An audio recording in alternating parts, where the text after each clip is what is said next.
माया देवी। दूर रहो दूर रहो। क्यों? माया देवी है ना, दूर रहो।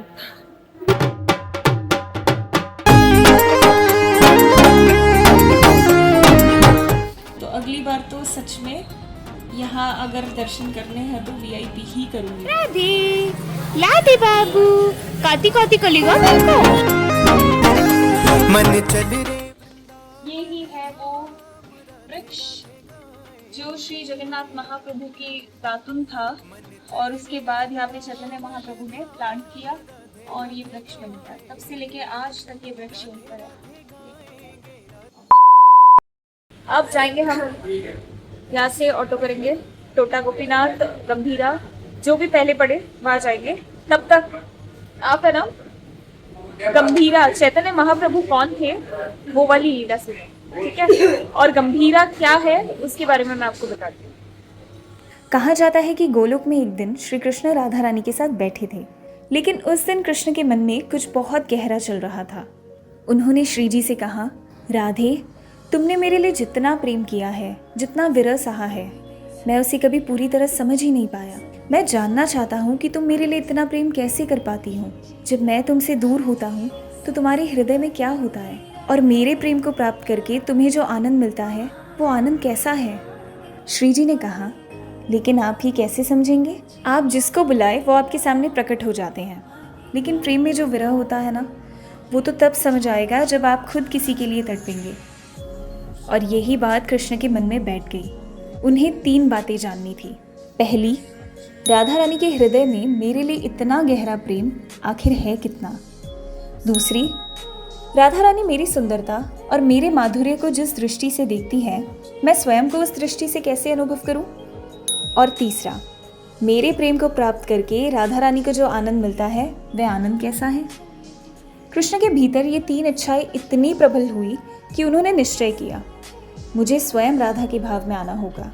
और जब श्री कृष्ण ने राधा रानी के भाव को अनुभव करना शुरू किया तो उन्हें पहली बार वो विरह महसूस हुआ जिसे राधा रानी हर पल जीती थी। कृष्ण व्याकुल होकर इधर उधर देखने लगे। मेरे नाथ कहाँ हैं? कहाँ चले गए मेरे नाथ? मुझे दिखाई क्यों नहीं दे रहे हैं? और यही सबसे अद्भुत बात थी, जो कृष्ण स्वयं सबके नाथ हैं, वही कृष्ण अब किसी और को अपना नाथ मानकर उसे खोज रहे थे। वह वृक्षों से पूछ रहे थे, लताओं से पूछ रहे थे, हर दिशा में देख रहे थे, मेरे कृष्ण कहाँ हैं? लेकिन जैसे ही कृष्ण ने अपने श्याम वरण को देखा, उनका विरह शांत होने लगा, क्योंकि उन्हें अपना श्याम स्वरूप दिखाई दे गया। तब उन्होंने समझा, अगर मुझे सचमुच राधा रानी का विरह अनुभव करना है तो मुझे अपना श्याम रूप भी छोड़ना होगा। और इसलिए कृष्ण ने राधा रानी का गौर वर्ण और उनका भाव धारण किया। यही कारण है कि गौड़ीय वैष्णव परंपरा में चैतन्य महाप्रभु से कहा जाता है, कृष्ण ही है लेकिन राधा के भाव और उनकी कांति से सुशोभित होकर। और इसीलिए चैतन्य महाप्रभु को केवल कृष्ण का अवतार कहना अधूरा होगा। वे कृष्ण हैं, लेकिन राधा के प्रेम का अनुभव करते हुए कृष्ण। और फिर वह समय आया जब ये दिव्य भाव पृथ्वी पर प्रकट होना था। स्थान था नवद्वीप धाम। माता थी सची देवी, पिता थे जगन्नाथ मिश्र, और वह दिन था फाल्गुन पूर्णिमा। और इसी दिन आज हम गौर पूर्णिमा मनाते हैं। लेकिन उस रात एक और अद्भुत घटना हो रही थी, चंद्र ग्रहण। उस समय परंपरा के अनुसार लोग ग्रहण के समय गंगा में स्नान करते हुए भगवान का नाम लेते थे। हर तरफ एक ही ध्वनि थी, हरि बोल, हरे कृष्ण हरे कृष्ण। और ठीक उसी समय सची माता के घर एक ऐसे बालक का जन्म हुआ जो आगे चलकर पूरे संसार को हरिनाम संकीर्तन का मार्ग देने वाला था। बालक का नाम रखा गया विश्वंभर। लेकिन क्योंकि उनका जन्म नीम के पेड़ के नीचे हुआ था, इसलिए उन्हें प्यार से निमाई भी कहा जाने लगा। और बचपन से ही उनमें कुछ ऐसा था जो बाकी बच्चों से बिल्कुल अलग था। जब वह रोते तो कोई उन्हें खिलौना देकर शांत नहीं कर पाता था, लेकिन जैसे ही कोई कहता हरी बोल, निमाई तुरंत शांत हो जाते। और धीरे धीरे लोगों को समझ आने लगा कि इस बच्चे को भगवान का नाम सुनना कितना प्रिय है। बड़े होते होते निमाई एक महान विद्वान बने। लोग उन्हें निमाई पंडित कहने लगे। चैतन्य महाप्रभु ने कहा, भगवान को पाने के लिए केवल बड़े बड़े यज्ञ या कठिन साधन ही आवश्यक नहीं है। भगवान का नाम लो, प्रेम से लो, मिलकर लो, नाचते हुए लो, रोते हुए लो। और धीरे धीरे नवद्वीप की गलियों में संकीर्तन होने लगा, हरे कृष्ण कृष्ण कृष्ण हरे हरे, हरे राम राम राम हरे हरे। और महाप्रभु का आनंद अद्भुत था। जो व्यक्ति कृष्ण का नाम लेता महाप्रभु उसे देखकर प्रसन्न हो जाते, नाचते, रोते, गले लगाते और कहते, बस कृष्ण का नाम लो। महाप्रभु का विवाह पहले लक्ष्मी प्रिया देवी से हुआ, लेकिन अल्प आयु में ही लक्ष्मी प्रिया का देहावसान हो गया। बाद में माता सची की इच्छा से उनका विवाह विष्णु प्रिया देवी से हुआ। लेकिन महाप्रभु के भीतर जो उद्देश्य लेकर कृष्ण पृथ्वी पर आए थे, वह उन्हें धीरे धीरे संसार से विरक्त कर रहा था और मात्र 24 वर्ष की आयु में उन्होंने संन्यास लेने का निर्णय किया। सोचिए, जिस माँ ने उन्हें जन्म दिया, जिस पत्नी ने उन्हें अपना सर्वस्व माना, उन्हीं से दूर होकर महाप्रभु सन्यासी बनने जा रहे थे। सची माता के लिए यह असहनीय था। उन्होंने कहा, अगर तुम्हें सन्यास लेना ही है तो कम से कम इतना करो कि बहुत दूर मत जाना। वृंदावन चले जाओगे तो मैं तुम्हारे बारे में कुछ जान भी नहीं पाऊंगी। तुम जगन्नाथपुरी में रहो, वहां से तुम्हारा समाचार तो मिलता रहेगा। और महाप्रभु ने अपनी माता की बात स्वीकार कर ली। सन्यास के बाद महाप्रभु ने पूरे भारत में यात्रा की और इसी यात्रा के दौरान उन्होंने अपने प्रिय भक्त को अलग अलग सेवाएं दी। विशेष रूप से रूप गोस्वामी और सनातन गोस्वामी को उन्होंने वृंदावन जाकर वहां के लुप्त हो चुके तीर्थ और लीला स्थलों को पुनः प्रकट करना तथा भक्ति के सिद्धांतों को व्यवस्थित रूप से स्थापित करने का कार्य दिया। बाद में यही परंपरा 6 गोस्वामियों के माध्यम से आगे बढ़ी। रूप गोस्वामी, सनातन गोस्वामी, रघुनाथ दास गोस्वामी, रघुनाथ भट्ट गोस्वामी, गोपाल भट्ट गोस्वामी और जीव गोस्वामी। उन्होंने वृंदावन के प्राचीन लीला स्थलों को खोजा, मंदिर स्थापित किए और गौड़ीय वैष्णव सिद्धांतों को ग्रंथों के माध्यम से व्यवस्थित किया। इसीलिए आज हम जिस वृंदावन को जानते हैं, उसके पुनः प्रकट होने की कथा में चैतन्य महाप्रभु और उनकी गोस्वामियों की भूमिका बहुत महत्वपूर्ण है। अंततः महाप्रभु जगन्नाथपुरी में रहने लगे। उनके जीवन के अंतिम लगभग 18 वर्ष पुरी में ही बीते और धीरे धीरे उनका कृष्ण विरह इतना बढ़ने लगा कि सामान्य मनुष्य के लिए उसे समझना लगभग असंभव है। रात होते ही महाप्रभु की दशा बदल जाती। वह कहने लगते, मेरे नाथ कहाँ है? मुझे कृष्ण के पास जाना है, कृष्ण मुझे बुला रहे हैं। कभी वे समुद्र की ओर दौड़ पड़ते, क्योंकि उन्हें लगता यही तो यमुना है, यही कृष्ण रास कर रहे हैं। और कभी वृक्षों, लताओं और समुद्र के किनारे कृष्ण को खोजने लगते। इसी अवस्था में उनके 2 अत्यंत निकट सहयोगी थे, स्वरूप दामोदर गोस्वामी और राय रामानंद। उन्होंने महाप्रभु की इस अत्यंत गहन भाव अवस्था को संभाला।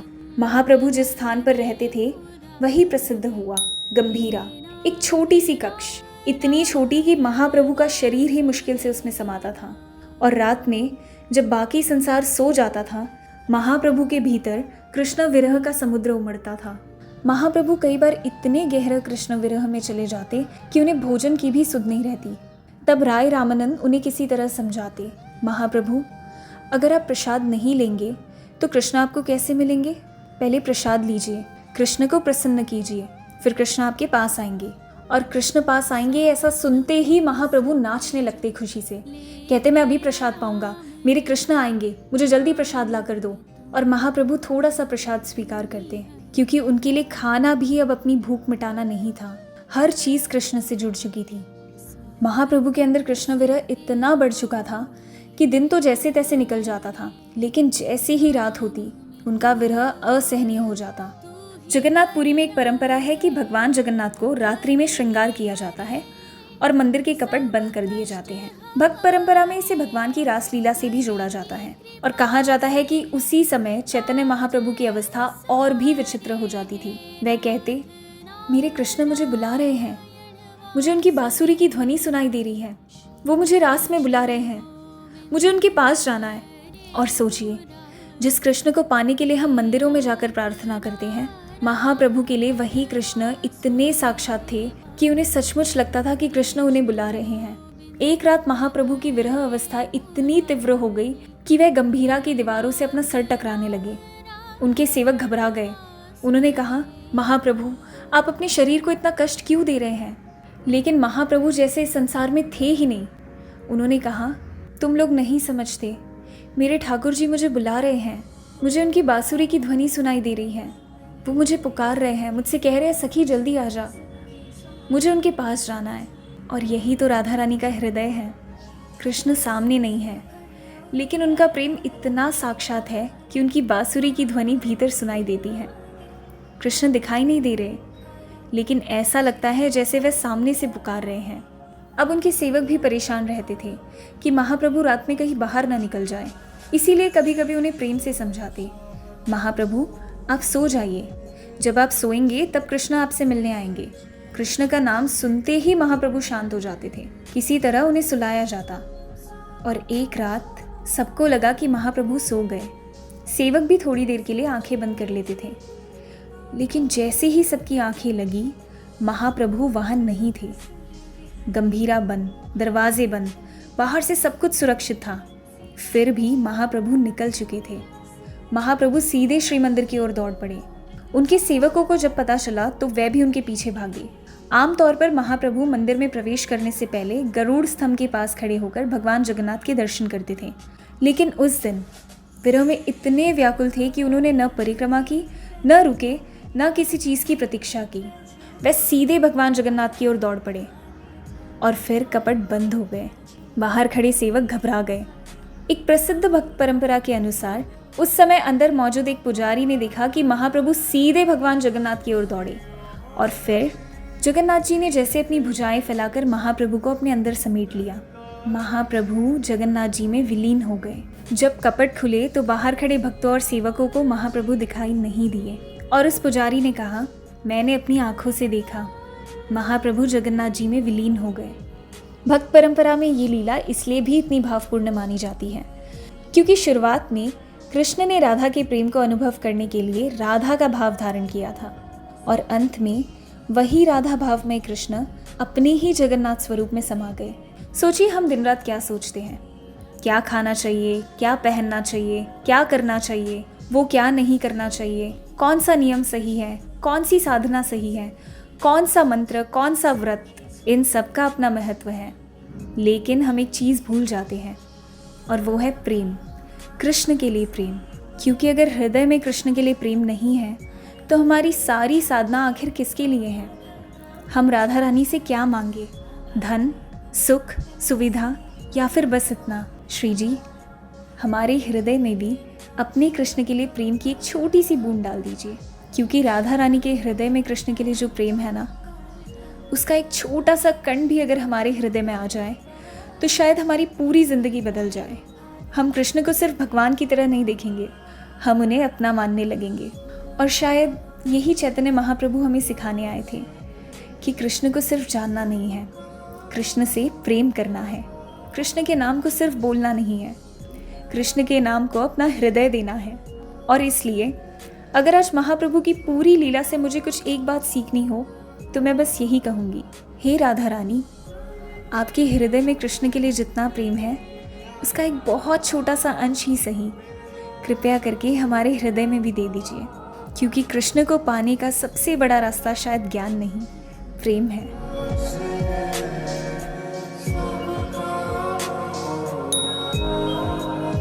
तो यही वो जगह है जहाँ चैतन्य महाप्रभु गंभीरा में उन्हें बंद किया जाता था।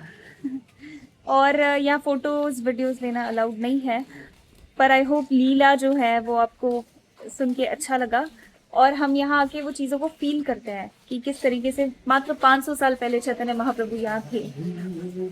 तो बहुत बड़ी बात है। तो आप जब भी पूरी आए यहाँ एक बार विजिट ज़रूर करना। मिट्टू, ओली मेला मिट्टू, ओली मेला मिट्टू, राधू, राधे, लाडे बाबू, काती काती कलेगा मेरे को? हाँ, कैसे देख रहा है, देखो मेरे को देख के हिप्नोटाइज हो गया। देखो हिल भी नहीं रहा है, वो फीमेल है, ये मेल है। मिट्टू, मिट्टू, हम जा रहे हैं गंभीरा के पीछे ही है सिद्ध बकुल मठ, जहाँ पर हरिदास नामाचार्य जी एक बहुत अच्छे भक्त थे जो 3 लाख नामों का वो करते थे, उच्चारण करते थे पूरे दिन में। तो उनकी क्या लीला है एक बार आप वो भी सुनिए, बहुत ज़्यादा इंटरेस्टिंग है, सुनिए। सिद्ध बकुल ये वह स्थान है जहाँ नामाचार्य श्री हरिदास ठाकुर बैठकर भगवान के नाम का जप किया करते थे। और हरिदास ठाकुर की कहानी मेरे हिसाब से भक्ति की सबसे खूबसूरत कहानियों में से एक है, क्योंकि उनकी कहानी हमें बताती है कि भगवान का नाम किसी जाति, धर्म या जन्म की सीमा में बंधा हुआ नहीं है। हरिदास ठाकुर का जन्म हुआ एक मुस्लिम परिवार में। उनके जन्म का कोई प्रमाणित मूल मुस्लिम नाम प्रमुख गौड़ीय ग्रंथों में स्पष्ट रूप से नहीं मिलता, इसीलिए मैं आपको उनका अनुमानित नाम नहीं बताऊंगी। लेकिन आगे चलकर जब उनका जीवन कृष्ण नाम में डूब गया तो श्री चैतन्य महाप्रभु ने उन्हें एक ऐसा सम्मान दिया जिसे सुनकर ही उनकी महानता समझ आती है। नामाचार्य अर्थात पवित्र नाम का आचार्य। हरिदास ठाकुर का पूरा जीवन ही नाम जप की शिक्षा बन गया था। कहा जाता है कि हरिदास ठाकुर प्रतिदिन 3 लाख हरि नाम का जप करते थे। सोचिए, हम कुछ मिनट बैठकर नाम जप करने में भी मन को इधर उधर जाते हुए देखते हैं, और हरिदास ठाकुर वह लगातार भगवान के नाम का स्मरण करते रहते, और इसी कारण महाप्रभु उन्हें नामाचार्य कहते। उनके अपने समुदाय के कुछ लोगों को उनका कृष्ण नाम लेना स्वीकार नहीं था। उन पर दबाव बनाया गया, उन्हें डराया गया, लेकिन हरिदास ठाकुर ने नाम छोड़ने से इनकार कर दिया। इतना ही नहीं, एक प्रसिद्ध कथा के अनुसार उन्हें कई बाजारों में ले जाकर बुरी तरह पीटा गया। उद्देश्य था उन्हें इतना मारो कि वो मर जाए, लेकिन हरिदास ठाकुर का शरीर टूट सकता था, उनकी कृष्ण नाम की निष्ठा नहीं। वह फिर भी नाम लेते रहे, और यही उनकी भक्ति की सबसे बड़ी पहचान थी। जब श्री चैतन्य महाप्रभु पुरी में रहने लगे तो हरिदास ठाकुर भी उनके साथ पुरी आए, लेकिन हरिदास ठाकुर जगन्नाथ मंदिर के अंदर प्रवेश नहीं करते थे। उनकी अपनी अत्यंत विनम्र भावना थी कि वह मंदिर में जाकर किसी सेवा में बाधा न बने। महाप्रभु ने उनके लिए एक अलग स्थान की व्यवस्था की, और केवल इतना ही नहीं, महाप्रभु ने उनके लिए जगन्नाथ जी का महाप्रसाद भी पहुंचाने की व्यवस्था की। और आज जब यहाँ आते हैं तो सबसे पहले आपकी नज़र जाती है इस पुराने से बकुल के पेड़ पर। इसे देखकर शायद पहली नज़र में आपको लगे, ये पेड़ आखिर खड़ा कैसे है। इसका तना अंदर से लगभग खोखला दिखाई देता है, फिर भी आज तक इसकी शाखाओं पर हरियाली दिखाई देती है। भक्त परंपरा में इसे कोई साधारण पेड़ नहीं माना जाता। कहा जाता है कि एक बार भगवान जगन्नाथ जी की सेवा में इस्तेमाल की गई दातुन की एक टहनी महाप्रभु को मिली। महाप्रभु ने उस टहनी को यहाँ भूमि में लगा दिया, और वही आगे चलकर एक विशाल बकुल वृक्ष के रूप में विकसित हुई। और इसी पेड़ की छाया में बैठकर हरिदास ठाकुर 3 लाख नामों का जाप करते थे। हरिदास ठाकुर को उनके विरोधियों ने सिर्फ इसलिए परेशान नहीं किया कि वे कृष्ण का नाम लेते थे। उनका विरोध इतना बढ़ गया कि एक बार उन्हें विचलित करने के लिए एक वैश्या को उनके पास भेजा गया। उसे कहा गया, तुम हरिदास को अपने आकर्षण में फंसा लो। वह रात में सज संवर कर उनके पास पहुंची और हरिदास ठाकुर के सामने बैठकर उन्हें आकर्षित करने लगी। हरिदास ठाकुर ने उसे देखकर कहा, ठीक है, बैठिए, मैं आपका मनोरथ पूरा करूंगा, लेकिन पहले मुझे आज का नाम जप पूरा करने दीजिए। वह सोचने लगी, बस इतनी सी बात, मैं इंतजार कर लेती हूँ। और हरिदास ठाकुर नाम जप में बैठ गए। रात गुजर गई, हरिदास ठाकुर नाम लेते रहे। वह स्त्री इंतजार करती रही और सुबह हो गई। उसने कहा, अब तो मेरा काम पूरा कीजिए। हरिदास ठाकुर ने कहा, आज मेरा नाम जब पूरा नहीं हो पाया, अब कल फिर आ जाइए। वह अगले दिन फिर आई और फिर वही हुआ। हरिदास ठाकुर नाम जप और वह इंतजार। ऐसे ही 1 रात, 2 रात और फिर तीसरी रात, 3 दिन तक वह स्त्री हरिदास ठाकुर के सामने बैठी रही और लगातार हरि नाम सुनती रही। लेकिन इस कहानी में असली परिवर्तन किसका हुआ? 3 दिन तक उसने हरिदास ठाकुर को देखा। 3 दिन तक उसने एक ऐसे व्यक्ति को देखा जिसे उसके सौंदर्य से कोई आकर्षण नहीं था। उसका मन बदलने लगा और आखिरकार वह हरिदास ठाकुर के चरणों में गिर पड़ी। उसने स्वीकार किया, मुझे आपको भटकाने के लिए भेजा गया था, लेकिन अब मैं खुद इस संसार से निकलना चाहती हूँ। और यही हरिदास ठाकुर ने उसे भगाया नहीं, उन्होंने उसे रास्ता दिया। उन्होंने कहा, अब तुम भी यही नाम लो, यही रहो, तुलसी के सामने बैठो और कृष्ण का नाम जपो। और जिस स्थान पर वह हरिदास ठाकुर को भटकाने आई थी, वही स्थान उसके लिए भक्ति का स्थान बन गया। यही तो हरि नाम की शक्ति है। एक व्यक्ति दूसरे को बदलने गया था, लेकिन अंत में नाम ने दोनों को बदल दिया। और मुझे लगता है इस कहानी का सबसे खूबसूरत संदेश यही है। आप हमेशा भक्ति करना नहीं जानते होंगे, आपको शायद ये भी नहीं पता होगा कि भगवान को कैसे पुकारना है, लेकिन अगर आप एक सच्चे भक्त के पास बैठ जाए, उसकी बातें सुने, उसका जीवन देखे, उसका भगवान के लिए प्रेम देखे, तो धीरे धीरे आपके भीतर भी कुछ बदलने लगता है। क्योंकि भक्ति सिर्फ किताबों में नहीं मिलती, भक्ति भक्तों से भी मिलती है। और शायद यही वजह है कि जब हम धाम में आते हैं तो सिर्फ मंदिर देखकर वापस चले जाना ही पूरी यात्रा नहीं होती। और इसके बाद हम नामाचार्य हरिदास ठाकुर जी की समाधि पर भी गए। यही उन्होंने अपने जीवन की अंतिम लीला पूरी की।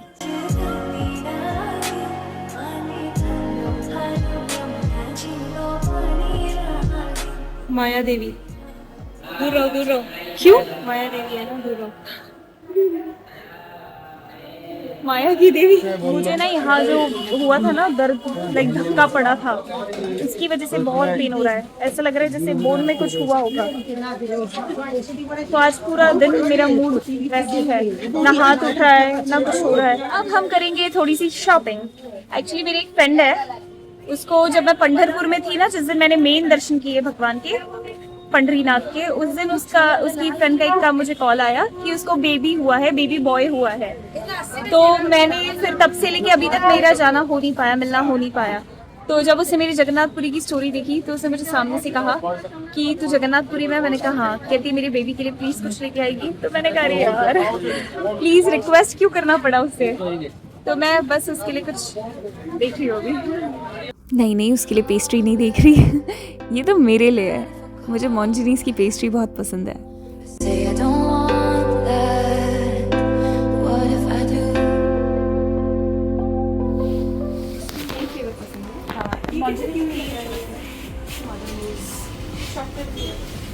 कितना क्रीमी है। Yummy. This is only whipped cream. Chocolate whipped cream. So मैंने जो ज्वेलरी ली है बहुत क्यूट है एक बेबी के लिए। पहली बार मैंने इससे शॉपिंग की है। तो ये दीदी ने चूज़ किया है, ये जग्गू छोटे से पेंडेंट है और इसे ब्लैक धागे में, बेबी है तो ब्लैक धागे में पहना सकते हैं। And look at this, so cute, tiny tiny. Adjustable लिया बिकॉज बेबी का साइज पता नहीं है ना। सो ये दो चीज़ें ली है उसके लिए, क्यूट है। बच्चों की सारी चीज़ें अच्छी लगती है, छोटी छोटी होती है ना। और फॉर मी, आप नेक्स्ट टाइम मुझे किसी ट्रिप में देखोगे इसे पहनता हुआ। ऑलराइट, सो अभी मैंने हॉट वाटर बैग मंगवाया है बिकॉज यहाँ पे ना थोड़ा उठा हुआ सा है। सो गरम गरम पानी इससे रखूँगी, थोड़ा सेक करूँगी तो शायद मेरा हाथ ही नहीं उठ रहा है ये वाला। अगली बार से मैं सच बता रही हूँ, इस बार तो पहंडी में भी हमने स्पेशल एंट्री ही ली थी पर वहाँ बहुत भीड़ थी। अगली बार से या तो बालकनी या जहाँ लास्ट टाइम खड़े थे, नो धक्का मुक्की एट ऑल, VIP पास ही लूँगी मैं जगन्नाथपुरी में। हंसा भी नहीं जा रहा है मेरे से। जो दब गए थे ना हम, बताया ना कैसे, दीदी तो चिल्ला रही थी मेरी सांस जा रही है, मैं मर जाऊँगी, ऐसे चिल्ला रही थी, डायरेक्टली बोल रही थी वो। जैसे तैसे तो हम बाहर आए और मैं भी पूरी दब गई थी एकदम ना, तो इसकी वजह से मेरे को यहाँ पेन हो रहा है। तो अगली बार तो सच में यहाँ अगर दर्शन करने हैं तो VIP ही करूँगी मैं, बस बात ख़त्म। Okay, thank you so much for watching.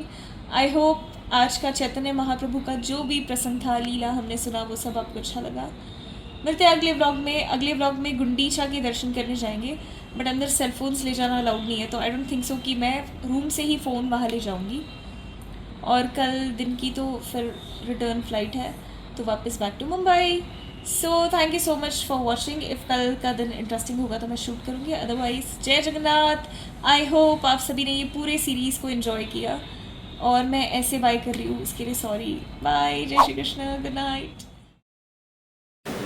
Good morning, welcome to my new blog. और आज हमें निकलना है, पर इससे पहले हम गुंडीचा के दर्शन करेंगे, ब्रेकफास्ट करने जा रहे हैं फिलहाल,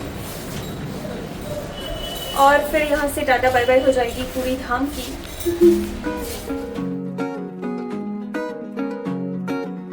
ब्रेकफास्ट डन। अभी मुझे जाना है गुंडीचा, दर्शन कर लेती हूँ।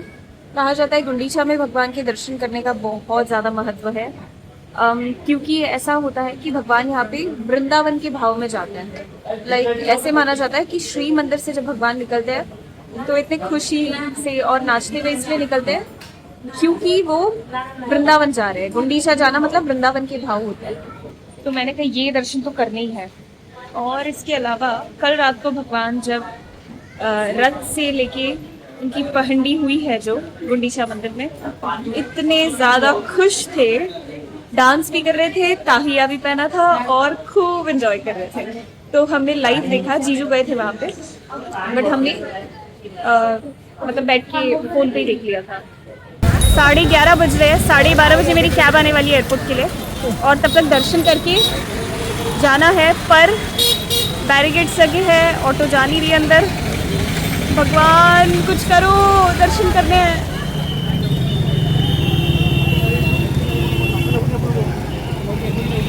बहुत ज़्यादा लंबी लाइन है।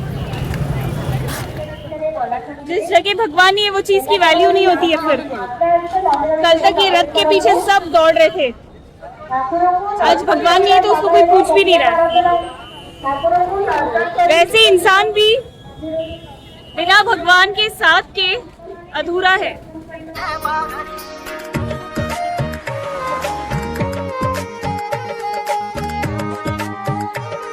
दर्शन नहीं होने वाले शायद, उम्मीद थोड़ी ऐसी हो रही है। मैंने पूछा भाई पुजारी से, उन्होंने कहा कि नहीं होंगे ऐसे।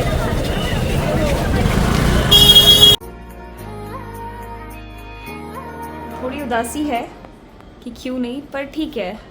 अगर पता हो तो सुबह ही चले जाते। सुबह 9:30 बजे पहले दर्शन खुले थे, पर कोई बात नहीं। अब पूरी पैकिंग हो चुकी है, सामान बाहर जा चुका है और अब निकलना है। 12:30 हो रहा है। फिर मिलेंगे अगले ट्रिप में। अगला कहाँ जाएंगे मुझे आइडिया नहीं है और कोई भी चीज़ मैं प्लान नहीं करती। और किस तरीके से यहाँ भी मेरा बुलावा हुआ है ये बहुत मिराकुलस है, जो मैं शेयर नहीं करना चाहूँगी। थोड़ा पर्सनल लगता है इसको, सांस लेने नहीं हो रहा है मेरे से तो बस ऐसे ही अगले धाम में भी कहीं भगवान का बुलावा होगा तो जल्द से जल्द जाएंगे वहाँ भी।